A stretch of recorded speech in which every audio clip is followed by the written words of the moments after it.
하멜과 그 일행은 네덜란드를 출발해서 일단 자바섬에 가죠. 왜냐면 그때 그 인도네시아 자바섬이란 게 네덜란드 그치. 영이었으니까. 근데 완전 네덜란드 황금기, 대항해 시대 황금기였죠. 거기서 이제 배를 다시 갈아서 좀 쉬다가 타이페이를 거쳐서 나가사키를 간다라는 게 이제 원래 그 항로였는데 제주도에 당도를 하게 됩니다. 정말 싫었을 것 같긴 해. 아, 그렇죠. 그리고 13년을 여기서 보낸 거잖아. 13년 너무 길지 않아요? 도망가려고 막 했었는데 누가 고발해갖고 잃어버리고 막 얻어 터지고 막 곤장 맞고 맞아요. 막 그거를 정확하게 묘사하는 거야. 오, 대박인데? 너무 재밌고 너무 재밌는 게 웃긴 많아. 부분이 많아서 구독자분들에게 꼭 일독을 강추드리는 바입니다. 안녕하세요 여러분, 롱테이크 김지윤입니다. 안녕하세요, 전혜입니다. 네, 저희 옆에 지금 신문물이 있어요. 이게 바로 말로만 듣던 버터떡인 거예요? 버터떡이래. 난 안 먹어봤는데. 나도 안 먹어봤어. 한번 먹어봐도 되나요? 야, 여기다가 연유까지 근데 찍어 먹는다고? 왜 떡이지? 쫄깃쫄깃해서 그런가? 맛있어? 진짜? 근데 은하님하고 저하고 입맛이 좀 다른 게 나는 두바이 쫀득 쿠키 그냥 그랬거든? 그것도 맛있었다며. 난 되게 좋아요. 연유가 전혀 필요 없을 것 같은데? 그래도 연유를 찍어 먹는다니까.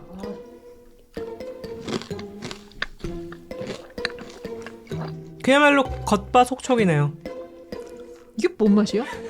너도 두쫑크만큼의 표정은 아니야. 아, 두쫑쿠는 내가 되게 빠졌잖아. 그래서 난 지금 두쫑쿠가 사라진다는 것 때문에 너무 스트레스 받고 있어. 아, 그렇구나. 그래서 어제 마지막으로 하나 더 주문했어. 아, 그래? 이제 마지막 두쫑쿠. 내 인생 마지막 두쫑쿠가 아닐까 싶어서. 뭔지 모르겠다, 정체는. 이 표정이 굉장히 난감한 표정을. 아니, 그냥 그 찹쌀을 기름 버터에다가 이렇게 그냥 구운 것 같아. 그러니까 구운 것도 아니고 튀긴 것 같아, 진짜. 근데 제가 SNS에도 올렸지만 저는 성심당의 튀김소보로도 너무 느끼하다고 생각을 했거든요. 아, 이 장난 아니다. 어떡하지? 진짜. 빨리 입에 쏙 넣어. 아, 무슨 사약 먹듯이. 대역죄인 김지우는 사약을 받으라. 버터떡을 받으라. 자, 그럼 버터떡의 충격을 딛고 오늘의 이야기를 시작하기로 하죠.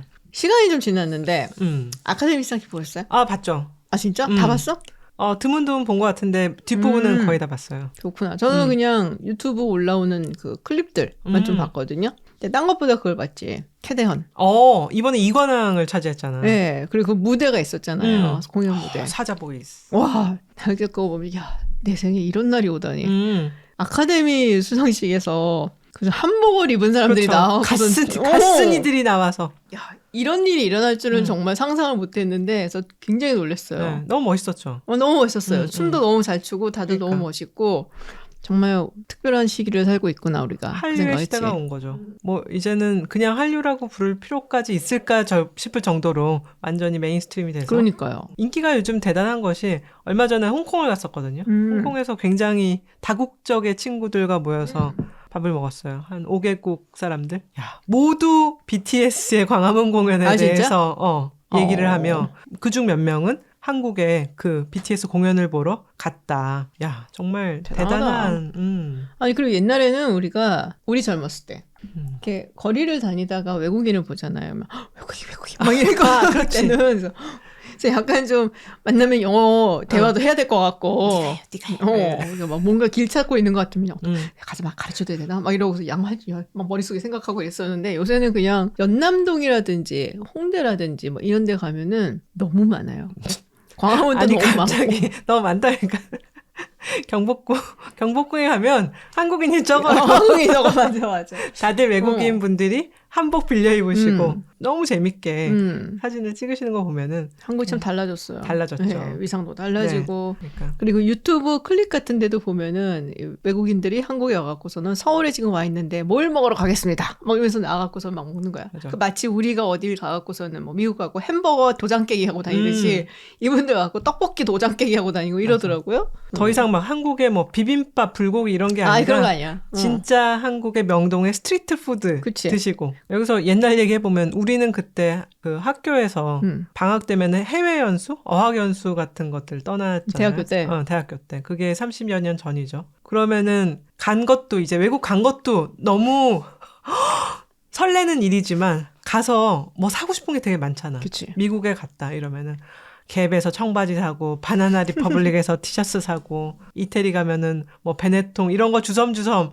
주워와서 너무 소중하게 이제 아껴 입고 이랬는데 요즘은 외국 가서 별로 살 거 없잖아요. 한국에 다 있으니까. 한국에 다 있고 한국 물건들이 더 좋고. 그치. 그래서 외국 분들이 오히려 한국에 와서 뭐 다이소다, 올리브영이다 정말 쇼핑 많이 하시고 좋아하시고 얼마 전에 호주 친구랑 얘기를 온라인 그 채널 관리에 대해서 한참 얘기를 하다가 정말 그냥 비즈니스적으로 얘기를 했어요. 갑자기 그런 채널 관리는 올리브영이 참 잘한다 라고 얘기를 잠시 하다가 그런데 올리브영에 요즘 뭐가 제일 핫 아이템이냐 한참 올리브영에 한참 얘기했는데 뭐가 핫 아이템이래? 저는 사실은 최근에는 무슨 콜라보한 예쁜 그런 아이템들 좀 샀는데 몽치치 콜라보 뭐 이런 것들 샀는데 뭐 그분들이 좋아하시는 거는 그 잘 때 하는 팩들. 그런데 팩들이 이제 점점 왜 지윤님이 팩을 하기 싫어하는 게 마스크팩을 하기 싫어하는 게 뚝뚝 흘러서 요즘은 그런 것들이 점점 고객들의 소리가 반영이 돼서 굉장히 쫀쫀하게 그래요? 착 붙는. 그래서 한번 사봐야겠다. 그렇게 막 뚝뚝 떨어지지도 않고 턱선을 당겨주는 역할까지 하는 그런 팩들이 그런 마스크팩들이 많이 나왔다 그래요. 저는 올리브영에 간식 사러 가요. 과자 진짜 맛있어. 거기 베이글집도 맛있고 하여튼 거기서 나오는 과자들이 되게 맛있다. 그래서 올리브영에 과자 사러 갑니다. 근데 김이 그렇게 인기래요. 김? 요새. 예전에는 사실은 외국인들은 김을 싫어한다 그랬어요. 맞아요. 향도 싫어하고 이렇게 들러붙는 것도 안 좋아하고 해서 김도 안 좋아한다 그랬는데 지금 김이 어마어마하게 인기고 작년인가 언젠가 한 10억 달러 팔렸대나? 근데 전 세계 그 김 팔린 거에서 한국 김이 한 70%를 차지할 정도로. 근데 되게 신기했던 게 사실 김 하면 나는 일본인 줄 알았거든. 옛날부터 뭐 스시라든지 또 이런 초밥 중에서도 이렇게 롤 같은 거 할 때 김 많이 들어가고 하니까 그거는 미국 사람들 뭐 서양 사람들이 익숙했잖아요, 예전부터. 그렇죠. 그래서 김 하면은 뭐 놀이해서 일본 할 줄 알았는데 한국 조미김이 그렇게 인기래요. 온갖 것들을 다 발라서 이제 맛도 굉장히 다양하더라고요. 요새 명란김 먹어봤냐? 안 먹어봤는데 맛있나? 명란김 우리 둘째 페이보릿. 네, 그것만 먹어요 요새. 뭐 여러 가지로 한국이 뭐 위상을 펼치고 있다. 맞아요. 네, 그런 시대가 왔다라고 할 수 있습니다. 이게 이제 오늘 주제랑 관련이 있는 거죠. 그렇죠. 그래서 오늘 주제는 무엇일까 하면은 이렇게 외국인들이 한국에 대해서 열광하는 시대가 왔는데 그러면은 300년 전에는 외국인들은 한국에 대해서 어떻게 생각을 했을까? 300년 전. 궁금해하다가 한번 하멜에 대해서 컨텐츠를 만들어 보자고 제가 지윤님께 이야기를 했죠. 하멜을 다들은 아실 거예요. 뭐 하멜 표류기, 뭐 하멜 이야기, 그렇죠. 뭐 이런 것들을 많이 들어보셨고 동화책으로도 나오고 그리고 뭐 우리가 역사 시간에도 배웠잖아요. 하멜 하면은. 근데 하멜 표류기 자체를 읽어보신 분들은 그렇게 많지는 않으실 거예요. 네. 근데 이게 되게 짧아요. 맞아요. 네, 길지도 않고 그리고 좀 웃겨. 읽다 보면은 좀 재밌어요. 재밌는 걸 넘어서 가끔 웃길 때가 있어. 그러니까 하멜이 1653년에 제주도에 표류를 했단 말이에요. 그렇죠. 원래 제주도로 가려던 건 아니었지만, 근데 그 당시 조선의 상황을 보면은 병자호란이 끝난 다음에 이제 막 수습을 하고, 뭐 조금씩 이렇게 나아져가는, 그렇지만 여전히 조금 어수선한, 이제 그런 상황이었던 거죠. 외교 관계라고 해봤자 뭐 사실 청나라밖에 없었고, 일본하고는 이제 제한적으로 외교를 하고 있었고, 그러니까 그냥 밖의 세상에 대해서 거의 모르던 그런 나라였죠. 상태였죠. 예, 그런 곳에 이제 하멜이 떡하니 와갖고서는 이건 도대체 무엇인가, 뭐 그러면서 적어놓은 이야기들이 이제 하멜 표류기입니다. 맞아요. 하멜은 1630년 네덜란드 서쪽의 허린흠이라는 작은 도시에서 태어난 사람인데 한 20살이 돼서 취직한 곳이 VOC, 우리가 동인도 주식회사라고 하는데 뭐 그때로서는 네덜란드에서는 삼성이나 현대에 비교하는 그치. 대기업이지. 대기업 직원이었어요. 거기서 이제 선원으로 일을 하다가 1653년이 되면은 스페르베르라는 배를 타고 원래는 아까 지윤님 말한 대로 한국 쪽으로 올려던 게 아니라 나가사키로 향하고 있었는데 태풍이 불었었던가요? 그래서 그런지 난파가 됩니다. 난파가 돼서 흘러온 곳이 바로 제주도죠. 그렇죠. 그런데 그때 나가사키로 왜 향하고 있었느냐. 나가사키는 그 당시 굉장히 드물게 일본에서도 쇄국 정책을 폈는데 거기서 유일하게 그 교역이 허락된 그런 항구였죠. 이게 이제 도쿠가와 막부 시대에 그때 일본도 세국 정책을 하고는 있었거든요. 맞아요. 근데 말씀하셨다시피 나가사키만 이렇게 오픈을 해놨단 말이에요. 근데 그 이유가 사실 이제 나가사키를 처음 찾은 거는 포르투갈 사람들이었는데 나가사키가 이렇게 많이 있어요. 그러니까는 밖에는 이제 굉장히 뭐 파도도 세고 뭐 이런데 거기 일단 딱 들어가면 평온하고 그렇군요. 배를 정박하기도 좋고 그래서 이제 거기를 처음 가게 된 건데 당시 나가사키 다이묘가 오무라 스미타다라는 사람이었대요. 근데 이 사람이 일본인 최초의 기독교 다이묘. 그게 있었대요. 그래서 서양에 대해서 조금 더 오픈되고 개방되고 그리고 이제 기독교도 믿고 하니까 그렇구나. 유럽 사람들이 오는 것에 대해서 약간 환대하는 것도 있었고 두 번째는 다른 게 아니면 나가사키가 좀 이렇게 뜰 이유가 없거든요. 근데 이렇게 외국 사람들이 와갖고 교육을 하면서 관세를 걷는 거야. 그러면서 이거는 찬스다. 우리 나가사키가 클 수가 있다. 뭐 이런 생각에서 나가사키만 이제 열었고 그거를 또 에도에서 허용을 해준 이유 중에 하나는 가보니까는 포르투갈이나 이런 사람들이 이미 왔었었고 그리고 있단 말이에요. 근데 나가사키랑 에도가 좀 멀어요. 그렇죠. 그러니까 괜히 외국 애들 여기 와서 에도에서 어슬렁어슬렁 거리면은 그거는 자기네들 통치 기반에 안 좋을 것 같고 아예 저기 떨어져 있는 나가사키라는 곳에서 거기만 교육을 하고 왔다 갔다 하게 딱 묶어 놓으면은 뭐 돈도 좀 거치고 뭐 여러 가지로 나쁘지 않겠다. 그래서 이제 나가사키를 특별하게 허용을 했다고 해요. 맞아요. 그렇게 해서 이제 나가사키에 이제 하멜이 향하게 됐는데 하멜의 그 경로를 보면 하멜과 그 일행은 네덜란드를 출발해서 일단 자바섬에 갔죠. 왜냐면 그때 그 인도네시아 자바섬이란 게 네덜란드 그쵸. 령이었으니까. 근데 완전 네덜란드 황금기, 대항해 시대 황금기였죠. 거기서 이제 배를 다시 갈아서 좀 쉬다가 타이페이를 거쳐서 나가사키를 간다라는 게 이제 원래 그 항로였는데 사실 대만에서 나가사키까지가 그렇게 먼 길은 아니잖아요. 그쵸. 아주 먼 길은 아닌데 7월 말이었고 아마 태풍이 불지 않았을까. 그렇게 해서 배가 결국은 난파를 했는데 사실 우리는 지금 기억하는 게 하멜 표류기. 하멜만 기억해. 하멜이 무슨 이렇게 그 뗏목을 타고 막 온 것 같은데 그치. 그렇지는 않아요. 모양 그대로 그 제주 앞바다에서 난파를 했던 거고 그때 이제 64명이 타고 있었고 그중에 28명은 그 폭풍우 속에 익사를 하고 36명이 살아남아서 제주도에 당도를 하게 됩니다. 그때부터 무려 13년간 하멜과 그 일행이 조선에서 살게 되죠. 참 정말 싫었을 것 같긴 해. 지금 23살에 이렇게 된 거거든. 아, 그렇죠. 그리고 13년을 여기서 보낸 거잖아. 13년 너무 길지 않아요? 너무 길지. 그리고 그 당시 13년이면은 사실 지금이야 뭐 36, 뭐 37이면 아직도 창창한 젊은이네 하지만 그땐 또 얘기가 다르잖아. 그렇죠. 그러니까 자기의 가장 빛나는 시절을 아무도 모르는 이곳에 와갖고 보냈으니까 뭐 썩 인상이 좋지는 않을 것 같다는 생각은 들기는 해요. 맞아요. 우리가 해외에 나가서 살아도 한 달 살기 생각하잖아요. 그쵸. 길어야 한 달? 그러니까 유학을 다녀왔지만 저는 석사를 했으니까 2년. 지훈님도 공부를 하면서 사실 우리가 뭐 박사 따는데 6년, 5, 6년에서 길면 10년 이렇게 생각하는데 13년이면 그러니까. 진짜 긴 세월이에요. 긴 세월이죠. 해서 책을 남기죠. 책을 남긴 게 우리가 이제 흔히 부르는 하멜 표류기라고 하는데 원래는 보고서의 형태로 시작했다고 해요. 그래서 두 가지 부분으로 나뉘죠. 하나가 이제 자기가 어떻게 난파를 하게 돼서 조선에서 살게 되었나를 이제 쓴 게 난선 제주도 난파기. 여기서 난선이라는 건 네덜란드 배의 제주도 난파기.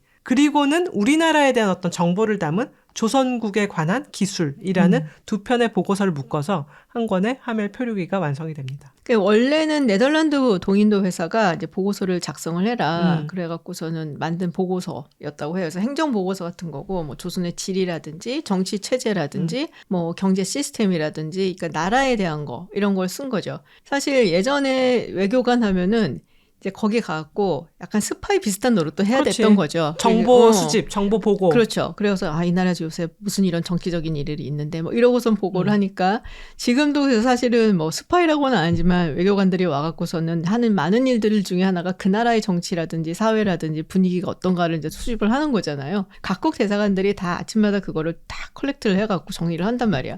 이제 그러니까 여기서도 이제 그런 걸 하란 거죠. 여기서 비즈니스 할 만한 건지, 여기 뭐 우리가 가져갈 만한 건 있는지, 뭐 이런 거에서 그래서 이제 그런 거를 이제 적어 갖고서는 했고, 그게 사실은 기밀 문서였다고 해요. 이게. 그리고 또 하나 하멜한테 다른 동기가 있었는데, 지금 13년 동안 조선에 있었던 거잖아요. 사실 하멜은 그때도 이제 뭐 여러 번 탈출하고 싶어 했지만 잡히고 뭐 못 나가고 억류당하고 이랬으니까. 그래서 하멜이 동인도 회사한테 내가 13년 동안 여기 억류당해서 그래서 못 번 돈 다 내놔라. 임금. 밀린 급여를 주시오. 밀린 급여를 주시오. 지금 같았으면은 이제 정신적 배상도 해달라 이럴 수도 그렇지. 있어. 산재다 뭐 이러면서 어. 법원에다가 그거를 약간 증거 비슷하게 자료로 제출을 하기 위해서 적었다라는 얘기도 있는데 제가 알기로는 졌어요. 하멜이. 아, 그래요? 패소를 했어. 근데 이게 그럼 어떻게 알려줬냐면은 기밀문서라서 사실은 밖으로 나오면 안 되는데 이걸 이제 자카르타 총독한테 보낸 거예요. 그 자카르타 총독은 이거를 갖다가 이제 복사본을 떠갖고서는 BOC에다가 이제 보내면서 그 와중에 여러 개 중에 하나가 유출이 된 거야. 아. 그 나와갖고서는 이제 사람들이 이제 보고 그다음에 네덜란드 서적상이 이제 봤는데 재밌는 거야.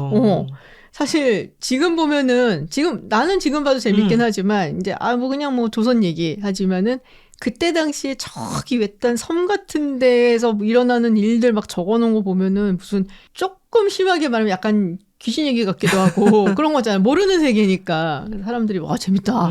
그래서 이게 네덜란드에서 판권도 제대로 주지 않고 이걸 가지고 경쟁이 붙었대요. 출판사끼리. 그래서 어떤 출판사는 막 사판을 넣어갖고도 보내고 또 어떤 출판사는 여기다가 막 살을 막 있는 대로 붙여갖고서는 거의 허구에 가깝게 해갖고 출판을 하기도 하고 한 뭐 서너 군데 그랬다 온 것 같아요. 그래서 패소를 해갖고 하멜이 그래서 자기 고향으로 돌아와서 터덜터덜 왔더니 이거 내가 쓴 건데 그렇게 된 거지. 아니 그러면 급여도 못 받고 인세도 못 받는 거야? 너무 억울한 거 아니야? 너무 억울하지. 그래서 인세를 그 다음에 어떻게 되는지는 모르겠어요. 근데 하여튼 그래서 하멜이 없는 사이에 네덜란드에서는 초대형 네덜란드뿐이 아니라 이게 다른 나라 언어로도 번역이 돼서 유럽 내에서의 베스트셀러였다라는 그러니까. 얘기가 있더라고요. 아니 근데 이렇게 그 실감나는 표류기라는 게 굉장히 드물잖아요. 옛날에 그쵸? 사실 우리가 마르코 폴로의 동방견문록을 생각해봐도 거긴 정말 뻥이 반이거든. 뻥이 반이지 거기는. 진짜 안 본 것도 굉장히 많고 물론 분량은 많고 그렇지만 근데 지금 이거는 정말 자기가 겪은 짠내나는 그치. 거의 뭐 유튜브로 보면 빠니보틀님이 어디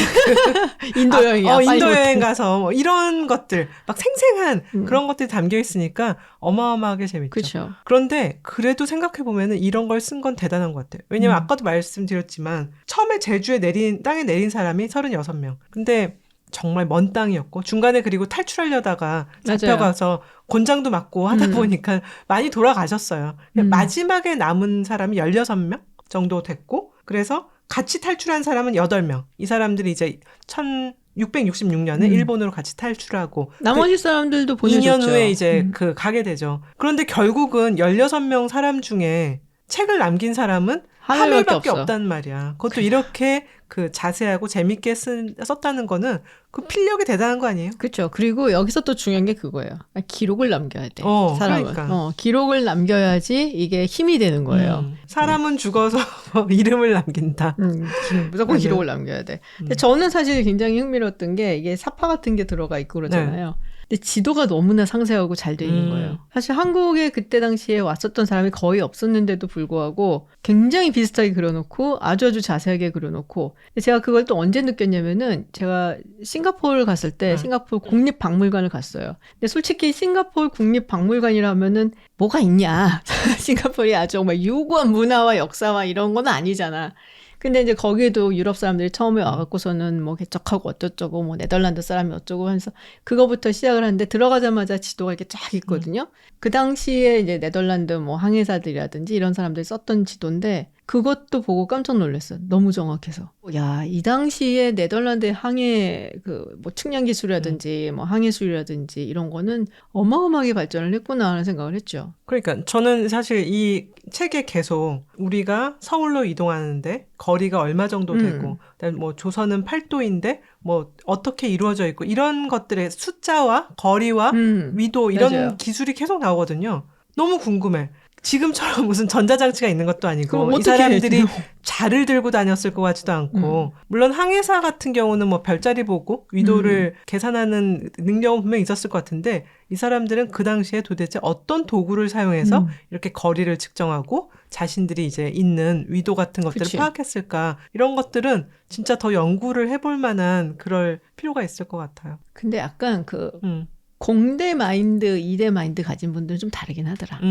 어디 여행 갔는데 그때 이제 같이 갔었거든요. 네. 근데 공대 분 한 분이 그러니까 몇 시지 하고 시간을 모를 때 옛날이었어요. 뭐 스마트폰도 없을 때야. 아 지금 몇 시쯤 됐을까? 막 그랬더니 탁 하늘가고 그림자를 보더니 그림자가 어느 쪽으로 이만큼 기울여져 있는 거 보니까 오후 몇 시인 것 같은데요? 깜짝 놀랐잖아. 장영실과 가셨습니까? 회식에? 진짜 놀랐잖아. 그런 거를 계산을 하고 볼 수가 있구나. 그런 게 정말 가능한가 보다. 그래서 네덜란드 사람들이 왜 특히 항해랑 또 상업에 발달을 했다고 해서 그런지 몰라도 그런 측면이 그런 시각에서의 이야기가 굉장히 이야기를 좀 더 막 실감나게 하고 뭔가 믿게 하는 그러니까 믿음직하네 이런 그러니까 느낌을 주는 읽으면서 약간 내가 그 시대의 조선 사람이 된 느낌? 그런 맞아요. 느낌이 조금 들었어요. 그래서 되게 재밌더라고요. 그리고 중간중간에 굉장히 주변 사람들과 교류를 했다. 조선 사람들과 교류를 했다는 얘기가 나오거든요. 물론 거기 이제 뭐랄까 제독이라고 표현이 되기도 하고 총독이라고 표현이 되는데 사또 아니야 사또? 아마 사또도 있을 것이고 어떤 통제사라든지 목사라든지 그런 지방관들과 이제 계속 그 교류를 하면서 그 사람들이 이제 좋은 얘기를 해주기도 하고 어떤 사람들은 이 하멜 일행을 괴롭히기도 하는데 물론 중간에 가끔 통역이 서기도 했지만 어떻게 저 커뮤니케이션을 다 했지? 나중에 가면은 이웃 사람들과 또 친해지거든요. 같이 밥을 먹었다. 뭘 이제 배를 구해달라 그랬다. 저걸 다 바디랭귀지로 했단 말인가. 아니 말을 좀 배웠은 것 같아요. 말을 좀 배웠겠죠. 네, 그리고 좀 일을 하잖아요. 조선 관리처럼. 그렇죠. 그러다 보니까는 아마도 이제 글이나 말 같은 건 좀 배우지 않았을까라는 생각이 들고. 아니, 우리 어학연수 가서 갔다 오면은 또 한동안은 막 미국식으로 제니 막 이러면서 이렇게 발음을 괜히 꺼져. 읍스 막 이러면서. 오 마이 갓! 이런 그런 거 하고. 긴 거는 못하고. 이러고. 짧은 것만. 짧은 것만. 하는데 어느 정도로 커뮤니케이션을 했는지 굉장히 궁금하더라고요. 근데 이 언어라는 거에 대해서 궁금했던 게 하멜이 표류해온 지 한 석 달쯤 됐을 때 조선 이제 관리들이 한 명을 데리고 나타나거든요. 그의 이름은 박연. 여러분도 좀 들어보셨을 거예요. 박연 많이 들어보셨죠. 예. 네덜란드 이름은 다르잖아요, 원래. 얀 얀세 벨테브레. 박연이라고 하는데 조선으로 귀화한 네덜란드 사람이죠. 그렇죠. 그래서 네덜란드 레이프 출신인데 그 사람은 1627년. 이제 하멜이 온 것이 1653년이니까 이 사람은 벌써 무려 26년간 조선 땅에 산 거예요. 하멜이 딱 봤더니 자기네랑 똑같이 백인 얼굴에 붉은 수염을 한 사람이 나타나서 조선말로 이렇게 통역을 해주고 네덜란드 말은 좀 오히려 떠듬떠듬해. 그래서 이 사람 누구지 그랬더니 그때 이제 조선인 관리가 하멜한테 이 사람이 누군지 알겠는가. 근데 약간 이것도 웃기는 거야. 우리가 왜 외국에서 한국 사람 싸이 뭐 약간 이거지. 무조건 막 이렇게 한국 사람 나 우리 옆집에 누구 김 누가 사는데 너 혹시 그 사람 아니? 그럼 한국은 5천만이 살고 있는 굉장히 넓은 나라야 뭐 이러는 것처럼 네덜란드 사람들이라고 다 알지 못할 텐데 너 이 사람을 아냐. 그랬더니 이제 하멜이 잘 모르지만 네덜란드 사람 아닙니까? 그랬더니 껄껄 웃으면서 이 사람은 조선 사람이다 이렇게 대답을 해서 깜짝 놀랐다고 하는데 처음에는 박연이 네덜란드 말을 굉장히 서툴게 하면서 통역을 해줬대요. 그런데 조금 지나니까 자기 나라 말이 모국어잖아. 그치. 훨씬 유창하게 네덜란드 말을. 샘 해밍턴 같은 느낌인 거지. 그렇죠. 조나단. 조나단 같은 느낌인 조나단 거지. 같은 느낌으로 이제 대화를 한 것 같은데 좀 안 됐던 거는 처음에는 그냥 덤덤하게 이제 그 조선의 상황에 대해서 얘기를 해줬대요. 근데 막상 집에 가서는 박연이 자기 소매가 다 젖도록 엄청나게 울었다는 그런 기록을 또 다른 조선의 이제 학자가 적고 있는 거 보면은 얼마나 고국이 그리웠겠어요. 그렇죠. 물론 포기하고 자기는 귀화해서 애 낳고 살고 있긴 하지만 정말로 그 감회가 남달랐을 것 같아요. 그때 하멜 일행 중에 박연의 고향에서 온 친구가 하나, 그 근처에서 온 친구가 하나 있었대요. 어린애였는데 자기가 이제 레이프 출신이다. 그러면서 레이프 요새는 어떠냐. 그러니까 자기가 그 근처 어디서 왔는데 지금은 뭐 거의 폐허가 되고 자기 집 근처 이런 걸 물어봤나 봐. 폐허가 되고 뭐 사람도 없고 그러니까 막 그때 그렇게 막 펑펑 울었다 그러더라고요. 그 얘기를 듣고. 근데 거기서 그 얘기를 하자면 박연이 그냥 집에 갈 생각하지 마라. 그래. 얘네 안 내보내준다. 너무너무 충격에 빠져갖고 하면 일행이 지금 갈 생각을 하고 어떻게든 갈 생각했는데 여기서? 근데 솔직히 이러면 하면 좀 그렇지만 네덜란드는 그때 황금기잖아요. 정말 잘 살 때고 막 정말 잘 나가던 때고 그리고 이미 이제 대항해 시대 기점으로 해갖고 서양이 동양을 앞서기 시작을 했고 근데 조선은 이제 막 전쟁 겪고 어쩌고 하면서 황폐해져 있는 상황이니까 자기가 여기 딱 왔을 때 보면은 본인이 네덜란드에 살던 삶보다 조금 힘들다라고 분명히 느꼈을 거 아니에요. 굉장히 열악하고. 그렇죠. 못 간다고? 내가, 그러니까 이제 눈앞이 깜깜해졌겠지, 그러니까. 나도 몇 번 시도해 봤는데, 그게 안 돼. 안 돼, 안 그때 돼. 이제 말했던 게, 조선에서는 외국인을 국외로 내보내지 않는다. 물론 그게 어떤 정보 유출의 문제도 그치. 있고, 정말 청천벽력과 같은 말이었습니다. 근데 이제 박연은 이제 타이완으로 가려다가 난파를 당해갖고, 뭐 조선에 표류를 하게 된 케이스인데, 그때 박연을 포함해서 3명이 같이 표류를 했다고 해요. 근데 그 3명 중에 이제 2명이 먼저 죽었을 거야. 병자호란에 심지어 참전을 해. 그러니까는 이 사람들이 네덜란드에서 왔었고 뭐 화포라든지 총기라든지 이런 걸 다룰 줄 알고 그러니까 이제 군인으로 이렇게 약간 좀 관리로 썼던 거예요. 그렇죠. 그래서 박연 같은 경우에는 기록에 보면은 과거 시험에 급제를 했다고 나와요. 근데 이제 영어로 이거를 표현을 한 걸 봤으니까 이제 보면은 Civil Servant Exam에 이제 패스했다라고 하는데 우리가 보통 생각하면 과거 급제는 보통 일이 아니잖아. 근데 네덜란드 사람이라고 과거 급제를 했다고 특채 이거는 아니야? 특채? 그치, 특채지. 그래서 나중에 사람들이 해석을 하기를 네이티브 조선인도 힘든 걸 어떻게 하겠냐고. 그러니까 왕이 아마도 뭐 화포라든지 이런 것들에 능하니까 이제 특채를 해갖고서는 그런 거 관리하는 사람으로 임무를 주지 않았나. 뭐 그렇게 보여지고 그때 당시 박연이 하멜을 만났을 때가 58세였대요. 나이가 이미 조금 들었지. 그리고 그렇죠. 결혼도 해서 말씀하신 것처럼 아이도 있었고 그러니까 그냥 조선에 다 포기하고 그냥 뿌리 내리고 살리라라고서 하고 있었는데 갑자기 네덜란드 애들이 떼거지로 나간 거지. 공양 애들이. 눈물이 그냥 줄줄 흐르는 거죠. 그래도 이제 신기한 것이 박연의 자손에 대한 것은 아무런 기록이 없다고 없어요. 해요. 없어요. 네. 무덤도 아마 없을 거예요. 어디 있는지 모를 거야. 하여튼 이런 충격적인 박연과의 교류를 한 후 하멜과 그 일행들이 야 도망쳐야 돼. 도망쳐. 그래서 뭐 백방으로 알아보죠.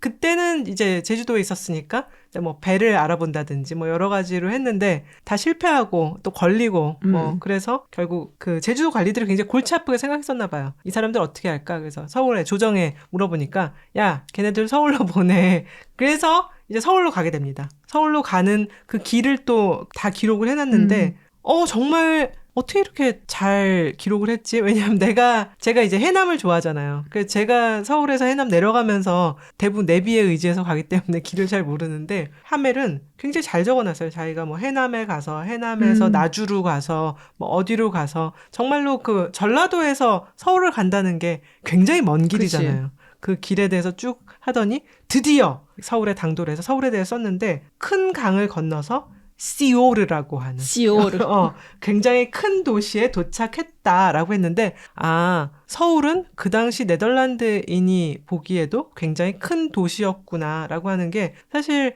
하멜은 수도시 출신이죠. 뭐 암스테르담 출신도 아니고 호리눔이라는 데서 이제 살았으니까 굉장히 서울이 크게 보였을 것이다. 또 한강이라는 것도 그러니까. 우리가 세느강보다 한강 보면은 바다같이 넓잖아. 그러니까 한강을 봤을 때도 굉장히 큰 강이다라고 생각을 했던 것 같아요. 재밌는 거는 그 하멜 일행을 접견한 국왕이 춤을 추고 노래를 불러보거라라고 했다는 데서 깜짝 놀랐어요. 아니 외국인을 만났는데 춤추고 노래하는 이거 약간 우리가 예전에 요즘은 안 그러지만 신입사원들 들어오면 그치 노래해봐 한번 신입 김지윤 한번 노래 실력 들어볼까 뭐 이런 그 쑥갓들 그러면 그랬던 건가 그런 느낌이었는데 그래도 이제 나중에는 결국 그 사람들을 국왕의 호위병으로 쓰게 되죠. 뭐 풍채도 좀 있고 그치. 해서 그런지 호위병으로 하는 서울살이를 했는데 꽤 그 생활은 재밌었던 것 같아요. 왜냐하면은 국왕의 이제 호위병으로 그 경험을 한 것도 조금 자기들로서는 특별한 경험이었는데다가 또 굉장히 이제 신기한 게 매일 귀족의 잔치에 초대받아서 검술과 춤추는 것을 보여주었다. 이때가 효종 때였나? 효정. 아, 효종 때 우리나라 양반들이 이렇게 날마다 파티를 하면서 또 외국인들을 불러서 외국인 댄서들에게 춤을 춰봐, 칼군무를 쳐봐 라고 했다는 게, 아, 내가 생각했던 어떤 조선시대 유교적인 사회라는 것이 굉장히 선입견이었나? 굉장히 스테레오타입된 생각이었고, 생각보다는 굉장히 활기차고 재미난 사회였나 보다, 그런 생각이 들었어요. 근데 그때 이제 효정 때잖아요. 그 시기가. 근데 보면은 그 왕하고 왕의 동생이 자기들한테 굉장히 잘해줬다고 적고 있단 말이에요, 하멜이. 그렇지. 근데 효종이 사실 이제 잘해줬던 거는 여러 이유가 있죠. 네, 효종은 이제 복림대군이었잖아요. 그래서 형이었던 소현세자하고 같이 청나라로 끌려가죠. 병자호란 끝나고 나서. 그래서 거기서 이제 꽤 오랜 시간을 보내고, 그리고선 돌아왔다가 소현세자가 갑자기 급사하잖아요. 맞아요. 이거는 이제 인조가 죽였다라는 얘기가 많죠. 있죠. 거기다가 뭐 소현세자의 부인이었던 강빈이라든지 다 이제 전부 다 멸문지화를 당하는데, 그리고서 이제 동생이었던 복림대군이 효종이 오르게 되고, 복림대군은 그 병자호란 당시에 겪었었던 거, 뭐 끌려간 거 여러 가지로 해서 청나라에 대한 반감이 굉장히 심했고, 이분이 유명한 거는 사실 북벌. 네. 그래서 이제 군사를 막 강하게 만들고 막 몰래 힘을 키우고 막 이러고 있었는데, 근데 지금 뭐 예전에 박연처럼 뭐 한 3명 온 것도 아니고 때로 왔잖아. 네덜란드 사람들이. 때는 이때다. 갑자기 기술자 30명이 들어온 거야, 지금. 그래서 효종은 굉장히 이제 전략적인 생각을 가지고 이 사람들을 이제 키워서 뭐 화포, 뭐 총기 이런 것에 대한 기술 이런 거를 좀 가져와야겠다. 그래서 되게 잘해줬다 그래요. 근데 그 동생은 임평대군인데, 이 임평대군은 특별히 형처럼 뭐 효종처럼 그런 생각이 있었던 건 아니고, 그냥 뭐 문학이라든지 예술이라든지 그리고 외부 세계에 대한 어떤 동경, 호기심 이런 게 그냥 많은 사람이었대. 그러니까 지적 호기심이 굉장히 많은 스타일이어서 보고선 재밌었던 거지. 그래서 이 사람들하고 뭔가 좀 얘기도 해보고 싶고 알고 싶고, 우리 왜 옛날에 이제 한국 서울 거리에서 외국인 별로 못 만날 때 외국인 보면 뭐 약간 이랬던 것도 있었던 것 같고, 그래서 굉장히 잘해줬대요. 그래서 사실 이들이 이제 탈출하다가 실패하고 막 이러잖아요. 특히 청나라 사신들한테 가갖고서 엎어져갖고 좀 데리고 가달라고 막 이러다가 이제 청나라 사신이 여기 데리고 가라고 그래갖고 다시 이제 조선 그쪽으로 넘겨지는 바람에 곤장 맞고 중내산에 뭐 박연이 와갖고 사흘 내로 아마 결정이 날 거다. 니들의 운명이 막 이래서 막 암담해서 있는데, 그때 마침 임평대군이 이제 지나가고선 붙들고서는 바짓가랑이를 붙들고 우리 좀 살려주십시오. 그래서 살아났거든요. 그래서 이 국왕하고 국왕의 동생에 대해서는 굉장히 자애로웠다라는 얘기들이 막 있어요. 그거는 어떻게 말했을까? 살려주시오를 배웠나? 살려주세요. 네덜란드 말로 했나? 그냥 눈빛만 봐도 알 수 있지 않을까? 그거는 이거. 그래서 아니 이번에 하멜표를 다시 읽으면서는 정말 그 커뮤니케이션이라는 데 대해서 너무 그 상상의 나래. 도대체 어떻게 그 커뮤니케이션을 했을까? 왜냐면 또 이런 표현도 있어요. 처자들이 자기들을 구경하고 싶어 했다라는 표현을 써놨어요. 뻥일 수도 있어. 왜냐면은 우리나라가 그래도 유교사회인데 여자들이 외국인들을 구경하고 싶어 한다? 구경하고 싶어 했지. 그런가? 그래서 구경하려는 사람들이 너무 많아서 거리를 함부로 걸어 다닐 수가 없었대. 모르겠어요. 나 그 세대를 살아보진 않았으니까. 그렇지만 인간의 본성을 넘어서는 종류 별로 없어. 아, 그런가? 그리고 뭐 20살 초반이잖아. 지금 네덜란드에서. 그렇죠. 내가 이제 외국, 뭐, 너도 많이 다녀봤고, 나도 이제 북구나 이런 쪽 다녀봤는데, 제가 만나본 그 남성들 중에 제일 잘생긴 나라는 스웨덴이었어요. 정말 독보적인 일이. 근데 네덜란드도 만만치 않게 잘생겼어. 그렇죠. 키도 크고, 풍채도 좋고. 그래서 그런지, 뭐, 자기들한테 대해서 굉장히 루머도 많았대요. 루머가 많았는데, 뭐, 괴물이다. 머리가 갈색이라서 사람이 아니고 물속을 헤엄치는 새처럼 보인다. 그건 남자들이 낸 걸 거야. 뭐 그런 여러 가지 루머도 있었지만, 그래도 조선 사람들은 우리들의 멋있는 풍채 때문에 우리들을 자기네 나라 사람보다도 우리를 좋아한다. 굉장히 자뻑에 가까운 멘트를 남기는. 뭐, 내가 네덜란드 사람인데 약간 이게 들어간 거지. 그렇죠. 국가에 대한 자부심과 함께 사람들이 막 이걸 쳐다보니까 역시 네덜란드 막 이거지 이제. 그렇게 해서 이제 막 재밌는 얘기를 써놓다가 귀국에 대한 희망이 점점 옅어져요. 이제 7년 8년 지나고 뭐 곤장도 맞아보고 중국 사람들 앞에 가서 엎어져도 봤는데 이게 다 안 돼. 그 이후에는 해마다 이제 쓴 기록들이 굉장히 짧더라고요. 그리고 그때가 굉장히 우리나라도 어려웠던 시기래요. 그 17세기가 소빙하기라는 거죠. 그래서 흉년, 뭐 기근 이런 것도 심했고 그래서 굉장히 이제 어려웠는데 중간에 다시 이 사람들을 야 얘네들 서울에 있으니까 괜히 중국 사신들 나오면은 막 나가갖고 막 엎어지려고 그러고 막 어필하려고 그러고 피곤해. 시골로 보내버려야겠어. 라고 하면서 전라도로 보내버리죠. 일종의 유배인데 나름 나쁘지 않았던 것 같아요. 일단 남쪽의 바닷가잖아.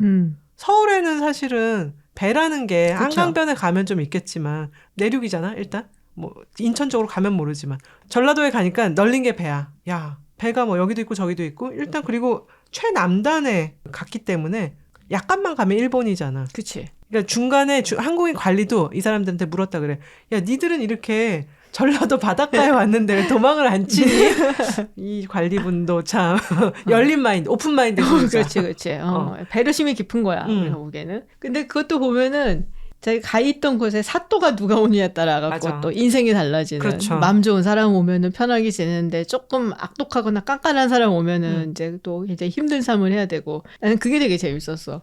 다른 건 좋은데 새끼 꼬는 게 미치겠다고. 그걸 보고도 저는 굉장히 놀랐어요. 그러니까 호위병 생활한 건 꽤 좋았다라고 생각을 하고 뭐 이 사람들한테 구걸도 시키거든요. 야 우리가 지금 정부에서 너희들 먹을 걸 대줄 수 없으니까 절에 가서 구걸을 해서 먹던지 니들이 먹을 거는 알아서 챙겨 먹어. 뭐 그것도 다 꾸역꾸역 뭐 돌아다니면서. 아니, 스님들이 되게 잘해줬다 그랬어. 구걸을 너무 하는데 좋아해. 가장 어려웠던 것을 적어놓은 게 새끼를 꼬는 거야. 그래서 아니 새끼 꼬는 게 힘든가 봐요. 그렇게 힘든가? 그 손바닥이 아프고 이런 거 아닐까? 새끼를 꼰다는 침 게? 이렇게 막 뱉으면서 막 이러고 그러잖아. 사극 같은데 보면은. 옛날에 제가 모시던 그 보스가 새끼 꽈어? 아니 저희한테 하시던 말씀이 있어요. 제가 과장 때 대리 과장 때 12살까지 새끼를 못 꼬면 평생 못 꼰다. 물론 그때 그 말씀을 하신 거 왜냐면 회사 들어와서 엑셀이나 이런 거 배울 건 빨리 배워라. 이제 나이가 들면은 금방 이제 못하게 된다라고 하면서 들었던 얘가 새끼를 꼬는 거였어. 하필 그 예를 들었을까? 이제 그분은 어렸을 때 새끼를 꼬셨던 것 같아. 나이가 이제 많으시니까. 근데 생각해보니까 12살까지 못 꼬면 평생 못 꼰다는 걸로 봐서 이게 이제 그 어렸을 때 손에 쫙 익어야 이제 할 수 있는데 이 사람들은 이미 이제 20살도 넘고 어떤 사람은 30살, 40살인데 그 서양 사람들이 새끼를 꼬라고 하니까 그게 굉장히 어려웠던 거 아닐까. 그래서 거의 새끼 꼬는 걸 학대라고 표현을 하면. 그래서 새끼를 꼬고 이제 주변에 배가 보이면서 다시 결심을 합니다. 네, 도망치리라. 그래서 재밌는 게 이제 10여 년이 됐잖아요. 한국에서 산지. 그러니까 의사소통이 어느 정도 됐나 봐요. 이웃 사람이 맨날 그 집에 와서 술이랑 밥을 먹었대. 하멜 집에 와서. 이 조선분 분명히 트리플 E. 외국인 집에 와서 맨날 밥 먹고 술 먹고 무슨 얘기하면서 그렇게 밥 먹고 술 먹었는지 잘 모르겠는데 이 사람한테 배를 구해달라고 하고 진짜 도와주죠. 그렇게 해서 배를 구하고 드디어 탈출을 하게 됩니다. 이거를 시간이 지난 다음에 제 3자 시각으로 이렇게 봤을 때 나는 이제 그게 궁금하더라고. 그래서 도망간 다음에 배를 구해준 조선 이웃은 어떻게 됐을까? 곤장을 맞거나 그렇게 되지 않았을까? 그치? 벌을 받았겠지. 그래서 그 생각이 나서 조금 짠하더라고. 그 사람에 대해서. 밥 먹고 술 마실 땐 좋았는데. 끝이 근데 또 구해준 것도 희한해. 그런 말을 들었을 때 이놈이 도망가려고 그럽니다. 그래서는 이제 고발을 할 수도 있었을 텐데. 예전에는 한번 고발을 당했기도 했었죠. 근데 여기서는 진짜 구해줘서 보내잖아. 그러니까 정말로 찐으로 정이 들었고 하멜에 대해서 그리고 도와주고 정말 뭐랄까 이 사람을 좋아하고 그래서 행복했으면 좋겠다라는 마음을 했을 것 같아. 갑자기 슬퍼진다. 갑자기 슬퍼지네. 막 숙연해지네. 숙연해지는 그런 얘기가 되는데. 이렇게 해서 이제 배를 구해서 뭐 전라도에서 시작해서 다시 일본 땅에 대시마 쪽으로 가고 그래서 거쳐 나가사키에 당도를 하게 되고 그때부터 이제 지금 하멜 표류기의 내용이 되는 또 다른 자료들이 만들어지게 되는데 왜냐하면 나가사키의 부교라는 사람이 이 사람들을 물어서 탐문을 하죠. 조선에 대해서. 그 내용이 굉장히 조선의 기본 그 사실에 대해서 자세하게 물어요. 깜짝 놀랐어요. 아, 조선과 일본이 이웃나라고 굉장히 서로 오랫동안 뭐 전쟁도 했지만 교류도 한 것 같은데 이렇게 서로에 대한 정보는 닫혀 있었구나. 나가사키 부교가 물은 거 보면은 조선 사람들은 무엇으로 상거래를 하냐? 조선에는 은광이 있냐? 또 인삼은 어떻게 키우는지 이런 기본적인 걸 물어서 거기에 대해서 하멜이 또 조곤조곤 다 대답을 하죠. 그런 생각에서 아까 대사관 정보 얘기도 했지만 우리가 코트라 무역공사에 대해서 이제 생각을 해보면 옛날에는 무역공사가 회사들한테 해줄 수 있는 게 굉장히 많았어요. 인터넷도 제대로 안 되던 시절에 코트라 분들이 다 나가서 발로 뛰면서 조사를 한단 말이야. 그러니까 두껍게 각 나라에 대한 정보지를 만들어서 회사에 주면은 그걸 또 이제 우리가 무역 시작하기 전에 비즈니스 시작하기 전에 열심히 읽어서 아, 이 나라는 이렇구나. 이 나라의 풍습은 이렇고 법, 제도 이런 건 이렇구나라는 게 지금이야 뭐 챗 GPT에 착 치면 물어보면 그냥 다 나오지 뭐. 뻥도 좀 치지만 쫙 나오잖아. 그렇지. 그런데 옛날에는 이런 식으로 한 땀 한 땀 모은 자료가 소중했는데 아 그것이 조선시대에도 다르진 않았구나. 에도시대, 조선시대에도 똑같았다라는 것을 알게 되었죠. 근데 조선에 대해서 얘기를 할 때 물론 이런 객관적인 사실에 대해서는 그냥 드라이하게 뭐 이렇다 저렇다 얘기를 하는데 읽다 보면은 아 과히 좋아하지는 않나 보다라는 게 좀 느껴지기는 해요. 잃어버린 13년 뭐 이런 건가? 잃어버린 13년에다가 뭐 고생도 좀 했고 그렇죠. 뭐 맞기도 맞았잖아. 곤장 같은 거 맞고 뭐 새끼 꺼야 되고 그래 새끼 꺼야 되고 뭐 여러 가지로 쉽지 않은 삶이었을 테니까 그래서 그런지 사실 읽다 보면은 썩 조선에 대해서 좋게 표현하지는 않았던 것 같아요. 조선에 대해서 좀 부당하게 나쁜 얘기도 많이 해놨죠. 아니 그렇게 술 마시고 밥 먹고 같이 했다고 하면서 조선 사람들은 물건을 훔치고 거짓말을 하고 속이는 경향이 강합니다. 남에게 해를 입히는 것을 잘했다고 생각하고 부끄럽게 생각하지 않는다. 뭐 이런 말들은 좀 기분이 나쁘잖아요. 되게 감정적이죠. 감정적이죠. 거기다가 재밌는 것들은 교육에 대해서 어린아이들이 엄청나게 공부를 열심히 하고 보통 우리가 서당에서 옛날에 그런 고서들을 줄줄 외우잖아요. 외우는 게 굉장히 중요한데 그거를 남한테 굉장히 잘 설명을 한다. 라고 해놨는데 그 부분에서도 좀 궁금했던 게 그럼 하멜은 빨빨그로 돌아다니다가 어디 서당에라도 가봤나? 어떻게 알았지? 조선 애들이 이렇게 열심히 공부하고 또 남한테 자기가 읽은 것들을 이렇게 다시 읊잖아요. 이런 것들에 대해서 어떻게 이렇게 정보를 모아서 기술할 수 있었을까? 그런 점은 대단히 정보력이 뛰어난 캐치를 잘하는 사람이었던 것 같아요. 기본적으로 관찰력이 굉장히 뛰어나고 그리고 호기심이 많은 사람인 거야. 그러니까 들은 이야기 같은 거를 안 잊어버리고 다 기록을 해놓고 제가 되게 흥미롭게 봤던 거는 그 부분이었어요. 사실 이제 소현세자 얘기가 나와. 소현세자가 인조한테 죽임을 당했고 그러니까 이 왕의 형이 있었는데 형이 죽임을 당했고 지금 왕이 이제 오른 거다 동생이었는데 그런데 거기에 이제 부인 강빈 얘기도 나와. 부인도 죽고 부인의 가족들도 전부 다 죽었다더라. 뭐 이런 식으로 뭐 사실 직접적으로 관련이 없는 내용인데도 불구하고 이제 그런 내용을 들은 걸 다 세세히 적어 놓는다든지 말씀하신 것처럼 막 아이들이 교육열이 너무 높아갖고서는 뭐 그걸 다 외워갖고 설명을 하고 그러더라 이런 것도 이제 보고 관찰을 한 거 아니에요. 본인이 다 알아듣진 않았을 거 아니야. 솔직히 말하면은. 그래서 아, 이 사람이 진짜 관찰력이 뛰어나고 호기심이 많은 사람이구나 라는 생각이 있었고 사실은 이게 되게 웃겼어요. 그때도 그렇게 교육열이. 이건 그냥 민족의 DNA인가. 아주 그냥 뭐 아이들 공부시켜갖고선 출세시키려는 거는 옛날부터 있었구나 우리가. 맞아요. 외국인의 눈에 보이기에도 네덜란드 사람들도 그때 뭔가 그 뭐 주식 거래도 할 만큼 배우고자 하는 어떤 그런 열망도 있었을 것 같은데 그런 네덜란드인이 와서 봤더니 아이들이 공부를 너무 열심히 해. 이것도 굉장히 특이했고 그치. 뭐 아까 강빈과 소현사자 얘기도 했지만 국왕에게 역모를 꾀한 자는 일가 친척을 다 벌하고 삼족 재산과 이제 노예까지 몰수한다. 삼족을 멸하는 건데 우리가 지금 삼족을 멸하잖아. 뭐 이런 얘기를 많이 하는데 맞아요. 그것을 누구한테 이런 제도, 법과 제도에 대해서 들어서 이렇게 정리할 수 있었을까. 정말 하멜 표류기가 그 당시 네덜란드에서 불티난 듯 팔리고 아직 우리가 이렇게 다시 읽는 거 보면은 하멜의 기술 능력, 그다음에 음. 관찰 능력 이런 그쵸. 것들은 정말 뛰어났던 것 같아요. 또 이제 뭐 하멜을 위한 변명이라면 13년 동안 이제 있었어야 되는 거잖아요. 근데 그 있는 동안이 평화롭진 않잖아. 그렇지. 항상 불안하고 뭐 항상 어떻게 될지 모르는 상황인 거고, 그리고 정말 집에 가고 싶은데 못 가고 있는 거고, 억류가 돼 있던 상황이니까. 그래서 여러 가지로 굉장히 우울한 시간을 보내면서 여기에서의 삶이 뭐 좋지는 않았을 것 같다라는 생각이 들긴 해요. 저도. 옛날식 표현이라면 녹록지 않았겠죠. 그렇죠. 예. 그래서 뭐 아무래도 자기가 뭐 좋았던 기억도 좀 있었겠지만 전반적으로는 굉장히 힘들었고, 그리고 도망가려고 막 했었는데 누가 고발해갖고 일러버리고 막 얻어 터지고 막 곤장 맞고 맞아요. 막 그 얘기도 그게 나오는 게 너무 웃겼어요. 우리 사극에 보면은 여성분들이 이제 뭐 그때 곤장 맞고 그러면 흰색 옷 입고 막 치마 입고 물 쫙 뿌려갖고서 그냥 막 때리잖아. 맞아. 그거를 정확하게 묘사하는 거야.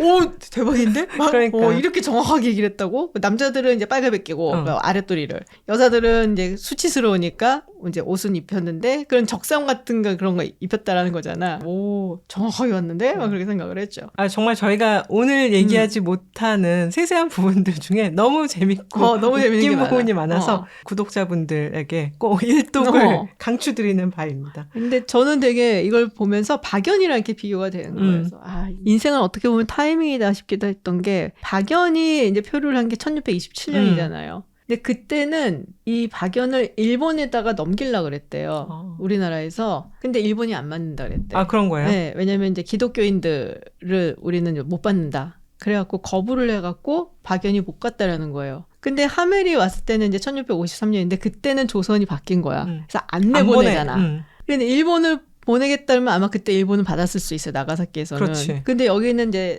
완전 시츄에이션이 바뀐 거잖아요. 내부적으로 효종이 들어서면서 그러면서 뭐 여러 가지로 군사력을 키워야 되고, 그때 네덜란드 사람 땡큐 그러면서 이제 뭐 이렇게 받아들인 브레인 게인 막 이러고서는 그런 이제 사회적인 분위기라든지 정책이라든지 이런 게 있었던 것도 같고, 그 당시에 사실 뭐 외교 창구가 조선 같은 경우 청나라하고 일본밖에 없었으니까, 만약에 뭐 서양의 다른 나라들 뭐 포르투갈이라든지 뭐 네덜란드라든지 이쪽으로 먼저 왔었던 나라들하고 조금이라도 창구가 있었으면은 그래도 이 사람들이 고향으로 잘 돌아갈 수 있었을 텐데, 그렇죠. 라는 생각도 조금 들고, 이게 참 어떤 타이밍에 어떤 시기에 내가 어떤 뭐 난관이든 뭐에 부딪히게 되는가가 내 운명을 결정할 수도 있구나라는 생각도 들고, 갑자기 또 국제정세도 흥미로워지고 그 당시에. 그래서 지식 플레이를 깨알 홍보하시는 것 같은.